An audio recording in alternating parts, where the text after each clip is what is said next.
So you're interested into investing in index ETFs, but you open your brokerage account and you see DIA, QQQ, SPY and other incomprehensible letters. You start getting confused and annoyed. You just want to invest, right? What is the problem? You get paralyzed by the excess of choices.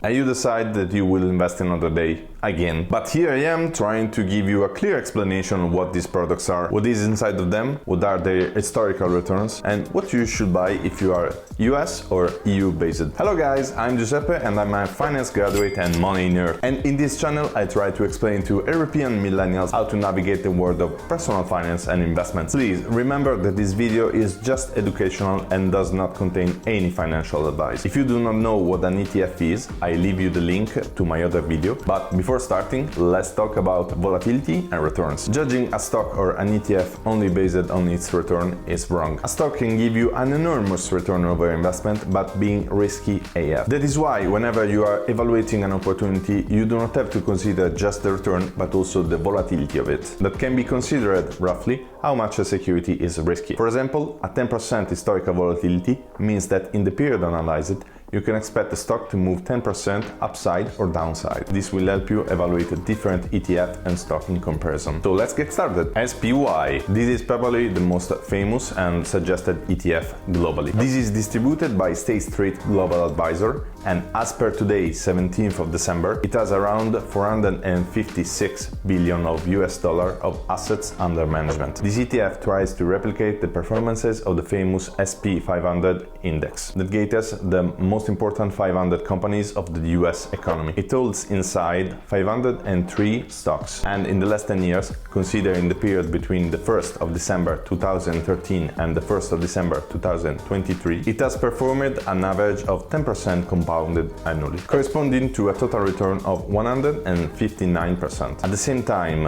in the last 10 years, the SPY had a volatility that ranged between the 8% and the 43%, using an observation period of 252 trading days, and the volatility has stayed between 10% and 20% for the majority of time. Its top 10 holdings are 9 technology companies and Berkshire Hathaway.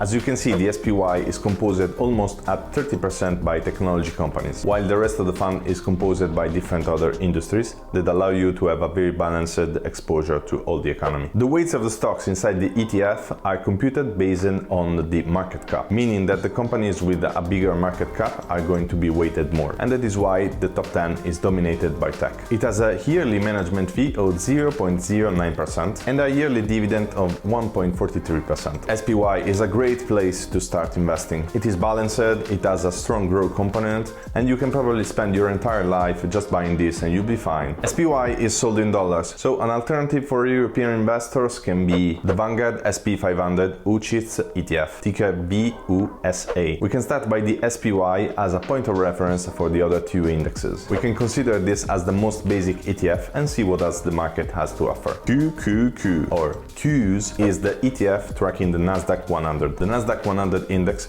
tracks the 100 most important non-financial companies in the Nasdaq market. It is distributed by Invesco, and as per today, 17th of December 2023, it has 223 billions of dollars of asset under management. It owns 100 different stocks, and in the last 10 years, in the period between the 1st of December 2013 and the 1st of December 2023, it has performed an average of 13.4% annually compounded, corresponding to a total return of 254%. In the same period, the volatility using a window of 252 trading days has ranged between 13% and 43%, being between 20% and 40% for the majority of the time. Its top 10 holdings are all technology companies, except Costco. You can see that this is composed at 57% by technology stocks, while the rest is distributed over other sectors, except financials. This is also balanced on market capitalization. It has a yearly management fee of 0.2% and a yearly dividend on 0.5%.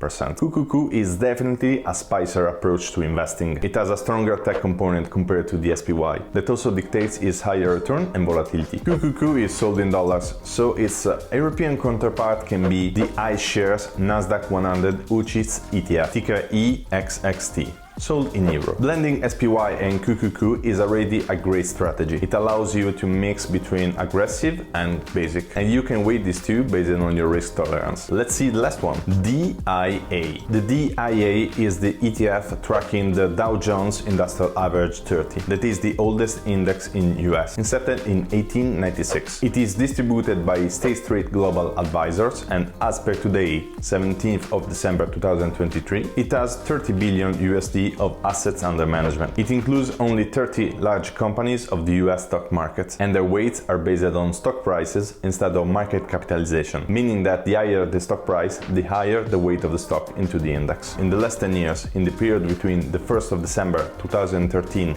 and the 1st of December 2023, it has performed an average of 8.4% compounded annually, for a total return of 125%. In the same period, the volatility with a window of 252 trading days has ranged between 7 and 43%, while being between 10 and 20% for the majority of the time. Its top 10 holdings are very diversified, including financials, technologies, healthcare, and so on. DIA is very balanced as a ETF, compared to SPY and QQQ that are more tech-heavy. It has a yearly management fee of 0.16% and a yearly dividend of 1.80%. DIA is a safer approach to investing, and in a spectrum, if we can consider the SPY as a basic case and the QQQ as a more aggressive approach, we can say that DIA is a steadier option and better for whoever wants to stand even through volatility storms. The European counterpart in euro of the DIA can be the Lixor Dow Jones Industrial Average UCITS ETF, ticker DJE.